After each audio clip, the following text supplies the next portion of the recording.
Ouvrons le livre par lequel Dieu change des vies. Ouvrons le livre qui délivre, c'est-à-dire la Bible, en 2 Corinthiens 4, à partir du verset 16, dans notre Nouveau Testament, à la page 757, 2 Corinthiens 4, 16, jusqu'à 5, 10 sera notre lecture principale pour ce matin.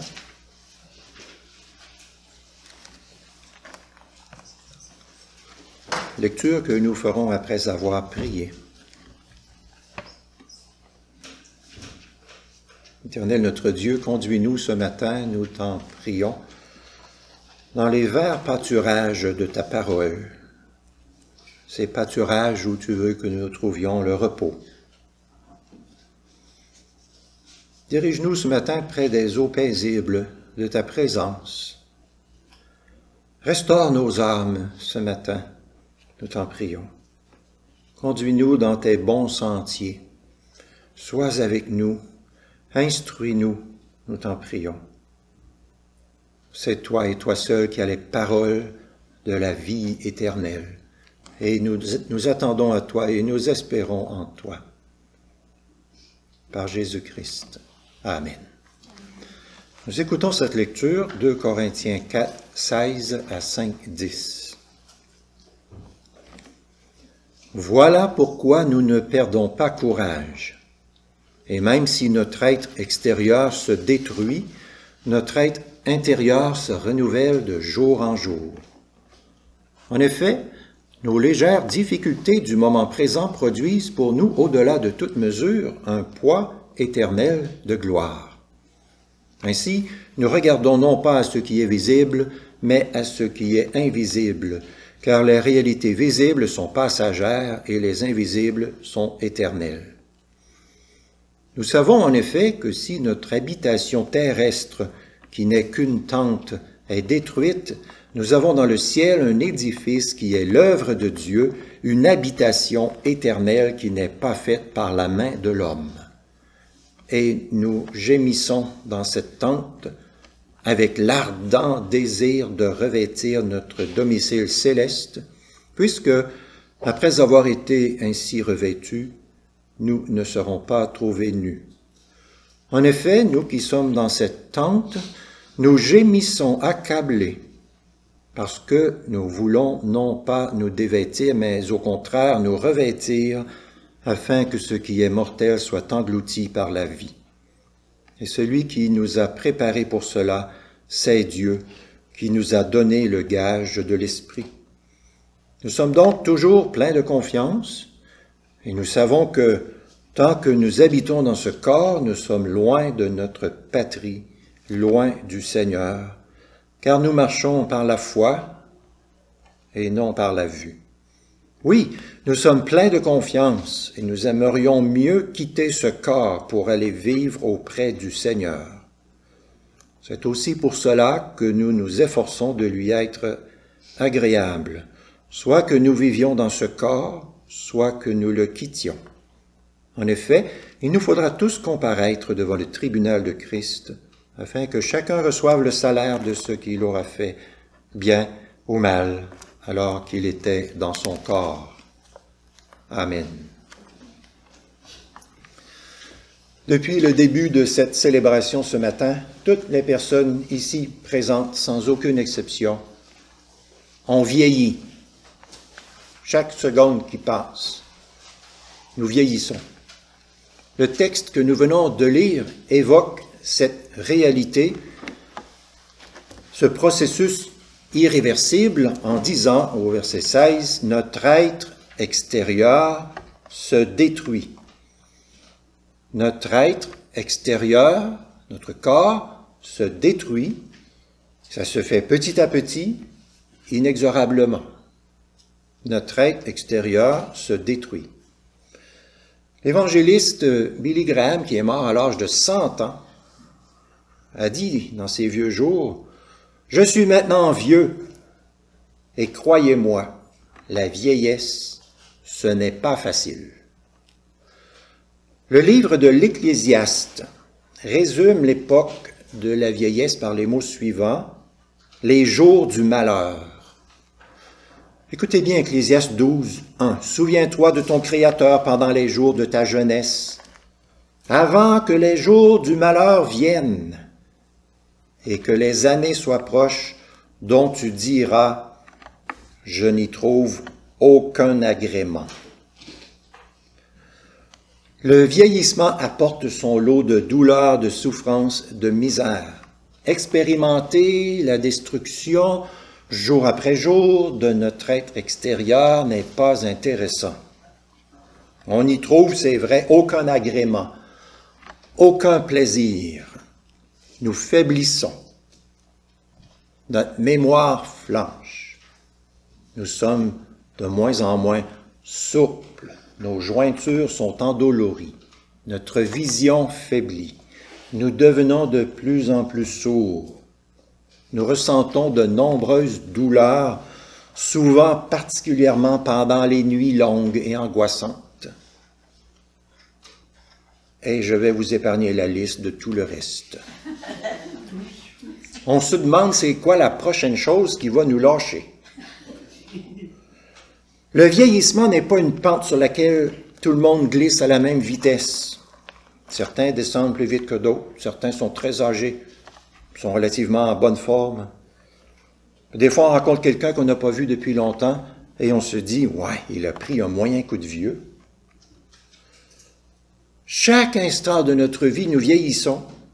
Et plus nous vieillissons, moins nous profitons comme autrefois de ce qui autrefois nous procurait beaucoup de joie. Il ne s'agit pas d'une vision morbide de la vie, mais il s'agit de la réalité. Mais, j'espère que vous l'attendiez, ce « mais-là ». J'espère que vous l'espériez, que vous disiez « j'espère qu'il va y avoir un « mais ». Mais quoi? Mais Madame Science va réussir avec ses crèmes anti-âge à renverser le processus de vieillissement. Mais Madame Science va finir par trouver, oui, la fameuse technologie qui va nous permettre de vivre éternellement jeune. Non, oubliez ça, ça n'arrivera jamais. Mais quoi donc alors? Mais notre être intérieur se renouvelle de jour en jour. Qu'est-ce que c'est que notre être intérieur? C'est notre âme régénérée en Jésus-Christ et vivifiée par l'Esprit Saint. Elle se renouvelle de jour en jour. Et il y a là, dans les mots de Paul, un ton d'optimisme et d'encouragement au milieu de difficultés et de problèmes graves qui peuvent nous décourager. D'où provient cet optimisme courageux de Paul? Il ne provient pas d'une insouciance psychologique, mais cet optimisme provient d'une foi bien ancrée dans la victoire de Jésus-Christ, dans sa résurrection. Les souffrances présentes, comprises à la lumière de l'avenir glorieux que Dieu nous prépare grâce à la résurrection de Jésus-Christ. Voilà ce qui donne à Paul et aux chrétiens un grand encouragement. Au verset 14, nous n'avons pas lu 2 Corinthiens 4, 14, mais au verset 14, un peu avant, Paul dit « Nous savons en effet que celui qui a ressuscité le Seigneur Jésus nous ressuscitera aussi par Jésus et nous fera paraître avec nous dans sa présence. » Et cette certitude lui permet d'affirmer dès le début du verset 16, « Voilà pourquoi nous ne perdons pas courage. Et même si notre être extérieur se détruit, notre être intérieur se renouvelle de jour en jour. » Notre corps se détruit, mais notre âme se construit, se renouvelle, s'embellit par l'œuvre de Dieu, une œuvre mystérieuse. Dans sa lettre aux Éphésiens, l'apôtre Paul prie que Dieu donne aux chrétiens, selon la richesse de sa gloire, d'être puissamment fortifiés par son esprit dans leur être intérieur. Puissamment fortifiés par l'Esprit Saint dans l'être intérieur. Que c'est intéressant et que c'est hautement motivant pour nous, pour vivre notre vie chrétienne. Nous ne nous laissons pas abattre par la déchéance de notre corps qui s'use à travers beaucoup de luttes et de misère et de souffrance. Nous ne nous décourageons pas parce qu'il y a dans notre être intérieur un renouvellement constant qui est l'œuvre de Dieu par son esprit puissant, et Dieu nous remet sur pied continuellement, et Dieu nous embellit, nous transforme, nous sanctifie de façon mystérieuse par son esprit, et ça nous encourage beaucoup. Dans ce texte, l'apôtre Paul, on pourrait dire, oppose deux mouvements qui sont dans le sens contraire, destruction de l'être extérieur, renouvellement de l'être intérieur, et l'un dédommage de l'autre. C'est pourquoi il dit, il n'y a pas de raison de perdre courage. Il faut persévérer.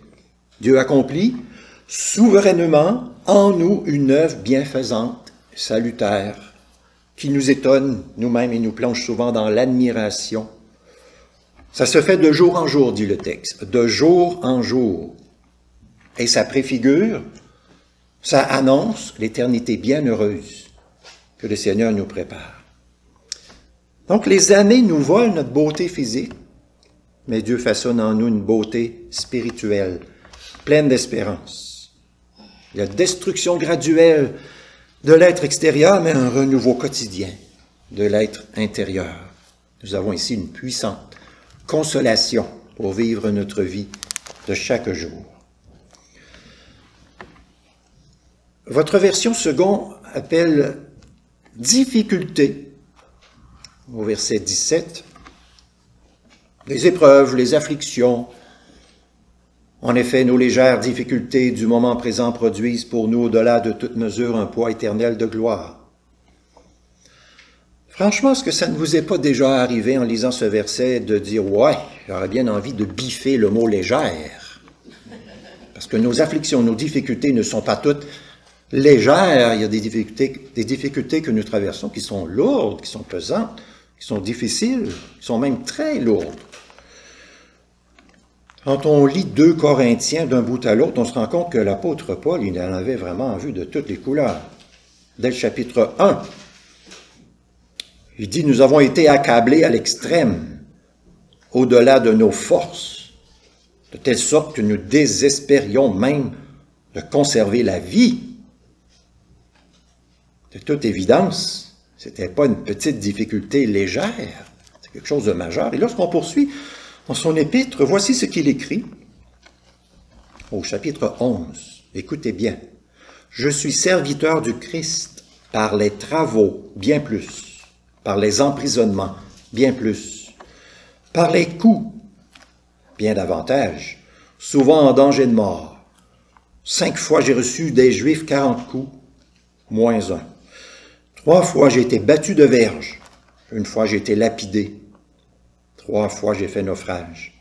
J'ai passé un jour et une nuit dans l'abîme, souvent en voyage exposé au danger des fleuves, au danger des brigands, au danger de la part de mes compatriotes, au danger de la part des païens, au danger de la ville, au danger du désert, au danger de la mer, au danger parmi les faux frères, au travail et à la peine, souvent dans les veilles, dans la faim, dans la soif, souvent dans les jeûnes, dans le froid et le dénuement. Sans parler du reste, ma préoccupation quotidienne me soucie de toutes les églises. Légère difficulté, légère comme une plume. Étrange de parler comme ça. Comment peut-il dire que ces afflictions et les afflictions du peuple de Dieu, des chrétiens, sont légères? Est-ce qu'il est en train de minimiser la sévérité de ses propres épreuves et de vos épreuves? Est-il en train de feindre une insensibilité à la douleur? En elles-mêmes, ces afflictions n'étaient pas légères, elles étaient vraiment lourdes, douloureuses. L'explication ici consiste en la comparaison que Paul établit. Considérer en elles-mêmes nos difficultés sont lourdes, mais comparer à ce que Dieu nous prépare, à la gloire à venir, elles sont très légères. En Romains 8, 18, Paul écrit « J'estime qu'il n'y a pas de commune mesure entre les souffrances du temps présent et la gloire à venir qui sera révélée pour nous. Le plan divin de retraite, entre guillemets, pour les enfants de Dieu est extraordinaire. Le meilleur est à venir. Et Paul veut faire comprendre qu'il n'y a pas de comparaison possible. Ce qui nous attend va être tellement beau, bon, grand, extraordinaire que comparé, si on veut penser à nos épreuves, nos difficultés, c'est rien du tout. Maintenant n'est pas toujours. Cette phrase-là aurait pu être le titre de la prédication de ce matin. Maintenant n'est pas toujours. Nos afflictions actuelles ne vont pas durer toujours. Ce sera tellement agréable quand toutes les afflictions et toutes les douleurs auront disparu pour toujours. Maintenant n'est pas toujours. Les délices du ciel surpasseront de très loin les difficultés de la terre. L'assurance que nous avons en tant que chrétiens, c'est que Dieu réserve, prépare quelque chose de merveilleusement beau et bon pour son peuple. Nous ne pouvons pas ici-bas éviter toutes les misères du dépérissement de notre être extérieur, mais nous savons que ces choses-là, c'est temporaire. Maintenant n'est pas toujours. Les gains célestes feront plus que compenser les pertes terrestres.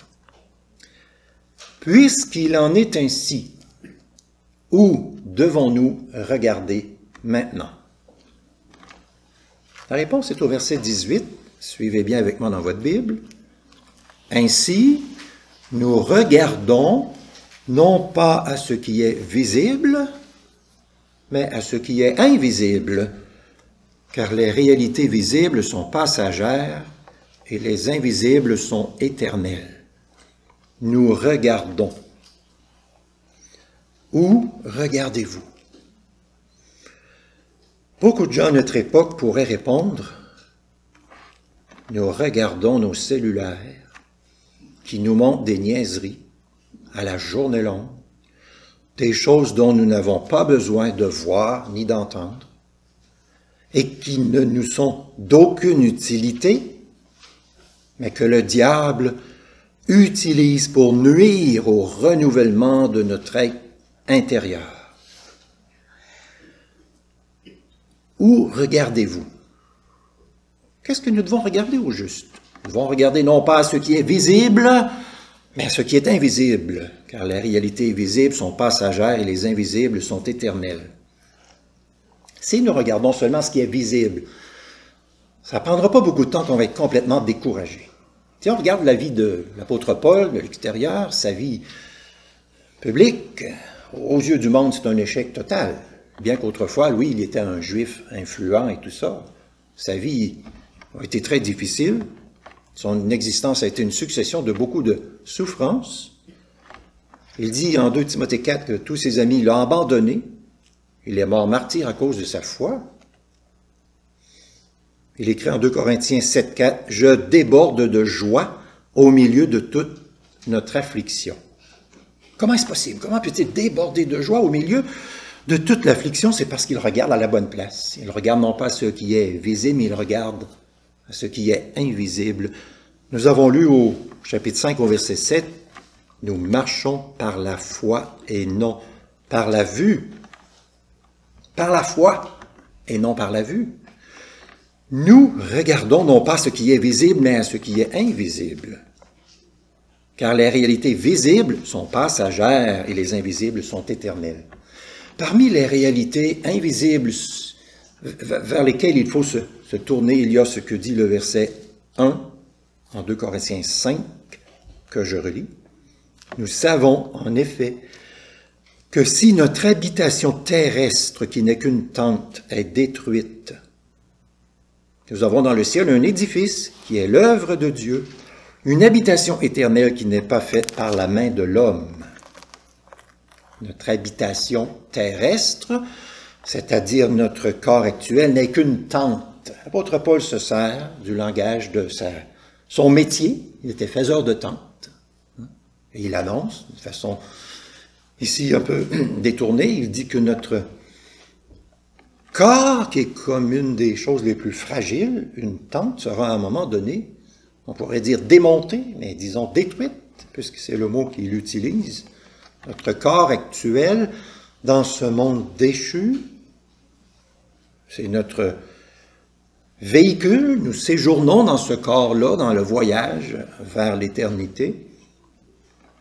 Mais un jour, notre domicile terrestre va être remplacé par un domicile céleste qui sera le nôtre lorsque notre séjour sur la terre sera complété. Dans ce corps actuel, Paul dit, nous gémissons, verset 2 et verset 4, nous gémissons, nous souffrons, nous sommes accablés, nous gémissons. Mais, regardez à nouveau le verset 1, nous savons que si notre habitation terrestre, qui n'est qu'une tente, est détruite, nous avons dans le ciel un édifice qui est l'œuvre de Dieu, une habitation éternelle qui n'est pas faite par la main de l'homme. Nous savons, ce savoir-là ne provient pas de l'esprit humain ou de notre imagination, mais ce savoir provient de l'Esprit de Dieu qui nous a révélé la volonté de Dieu. Les non-chrétiens, eux, ne savent pas.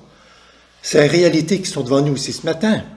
Ils imaginent des choses, ils ont des fantasmes, des pensées sur ce qui va peut-être arriver dans l'au-delà, etc., mais ils ne sont pas éclairés par la parole lumineuse de Dieu et par l'Esprit de Dieu. Mais nous avons cette connaissance-là, par pure grâce. Paul dit au verset 5, « Dieu nous a donné le gage de l'Esprit, la garantie de l'Esprit qui scelle au-dedans de nous, au plus profond de nous, la vérité, la certitude de ce que Dieu révèle. » Dieu nous indique donc dans sa parole ce sur quoi nos yeux, les yeux de la foi, doivent se porter, ce sur quoi ils doivent être fixés. Nous avons une habitation éternelle qui est l'œuvre de Dieu. Quel bonheur! C'est là qu'il faut fixer nos regards. Comme il écrit en Colossiens 3, « Pensez à ce qui est en haut, et non ce qui est sur la terre. Cherchez les choses d'en haut, où le Christ est assis à la droite de Dieu. » Face au dépérissement journalier de notre corps, nous trouvons ici une grande consolation.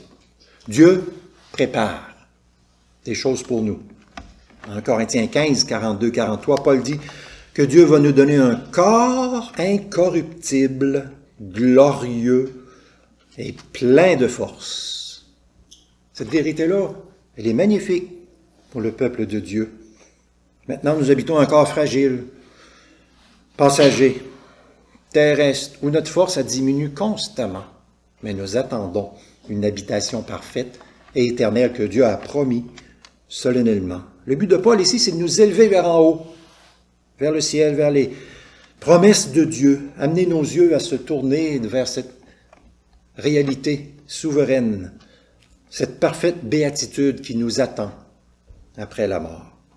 Le regard du chrétien ne s'arrête pas au visible, c'est-à-dire à l'être extérieur qui passe et se détruit, mais le regard du chrétien regarde l'invisible, ce que Dieu a promis. Ces réalités que nous allons voir et vivre et expérimenter concrètement un jour. Nous attendons et nous espérons et nous regardons vers ces réalités-là. Ça, c'est comme ça que doit se vivre la vie chrétienne. C'est ce que nos ancêtres dans la foi ont fait pour vivre leur vie chrétienne, et c'est ce que les chrétiens d'aujourd'hui font. Ils regardent vers Dieu, vers ses promesses, vers ces certitudes-là. Je vous rappelle par exemple dans la Bible, Moïse, Hébreux 11, 26. Il estimait que l'opprobre du Christ était une plus grande richesse que les trésors de l'Égypte, car il regardait plus loin vers la récompense. Il regardait plus loin vers la récompense. Pensez au roi Josaphat, qui fait face à des adversités humainement impossibles à solutionner. Il dit, « Ô notre Dieu, nous sommes sans force et nous ne savons que faire, mais nos yeux sont sur toi. » Nos yeux sont sur toi. Les yeux de notre foi sont sur toi. Pensez au prophète Michée qui vivait à une époque en Israël où le peuple s'était endurci, c'était le chaos total.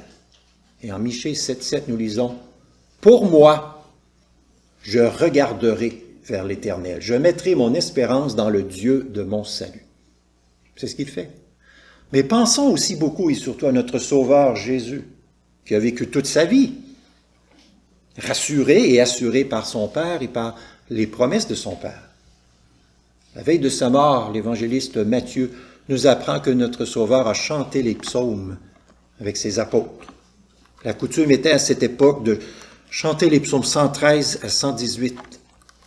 C'est profondément bouleversant et encourageant de nous souvenir, de réaliser que notre Sauveur, juste avant d'aller être humilié, livré, mis à mort, a loué son Père avec les paroles suivantes du psaume 118. « Tu es mon Dieu, et je te célébrerai.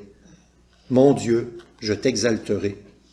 Célébrez l'Éternel, car il est bon, car sa bienveillance dure à toujours. » Alors, lorsque nous traversons ici maintenant des tempêtes, des difficultés, des afflictions, nous devons regarder au Seigneur et à ses promesses. Nous devons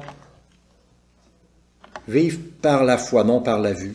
Nous devons, à travers toutes les circonstances, choisir de regarder à Dieu, de louer Dieu, de lui faire confiance. Nous regardons non pas à ce qui est visible, mais à ce qui est invisible. Car les réalités visibles sont passagères, les invisibles sont éternelles. C'est comme ça que nous devons vivre notre vie chrétienne. Corrie ten Boom, qui est une chrétienne qui a connu les camps de concentration nazis, a dit, si vous regardez le monde, vous serez désespéré. Si vous regardez en vous, vous serez déprimé. Si vous regardez à Jésus, vous serez en paix. C'est à Jésus qu'il faut regarder. Un homme a gagné 1 250 000 $. Il allait recevoir son lot en 20 versements annuels de 62 500 $. Mais il avait un problème. Il avait 78 ans. Il a dit, j'espère vivre assez longtemps pour les recevoir tous et en profiter. Nous n'avons pas à nous demander si nous aurons assez de temps pour profiter de tous les trésors qui se trouvent en notre Dieu, en Jésus-Christ. Nous allons avoir toute l'éternité pour en profiter. Et j'espère, bien-aimés, que vous avez appris depuis longtemps que les choses matérielles d'ici-bas ne peuvent pas combler les besoins les plus profonds qui sont dans nos âmes. Et qu'à notre mort, nous devons tout laisser ici-bas. Un enfant a reçu un t-shirt pour sa fête. Il était tellement content, il a mis le t-shirt toute la journée. Et le lendemain, il a encore remis le t-shirt et son père lui a dit, « Ah, je vois que ce t-shirt-là te rend heureux. » Et l'enfant dit, « C'est bizarre, mais il me rend moins heureux qu'hier. » Ce qui est une façon de voir que finalement, toutes les possessions matérielles ne sont pas ce qui nous procure une véritable satisfaction et un bonheur profond et durable. Ce bonheur-là, il est en Jésus-Christ, en Dieu seul. Les bienfaits de la rédemption que nous procure le Fils de Dieu nous apportent une véritable satisfaction. Augustin a dit, « Soyons joyeux dans l'espérance de l'éternité et non pas dans l'éclat fragile de la vanité. » Nous gémissons, Paul dit ça dans ce texte, parce que nous sommes comme en exil, loin de la maison. Et notre maison, c'est le Seigneur. C'est pourquoi il dit au verset 8, « Nous aimerions mieux quitter ce corps pour aller vivre auprès du Seigneur. » Auprès du Seigneur. Dans son épître aux Philippiens, Paul écrit, « J'ai le désir de m'en aller et d'être avec Christ, ce qui est de beaucoup le meilleur. » De beaucoup le meilleur. Et il écrit aussi aux Philippiens, « Pour nous, notre cité est dans les cieux. De là, nous attendons comme Sauveur le Seigneur Jésus-Christ qui transformera notre corps humilié en le rendant semblable à son corps glorieux par le pouvoir efficace qu'il a de s'assujettir toutes choses. » En conclusion, nous attendons. Nous ne perdons pas courage. Nous regardons. Nous savons. Nous marchons par la foi et non par la vue. Nous sommes pleins de courage. et nous aimons mieux quitter ce corps et demeurer auprès du Seigneur.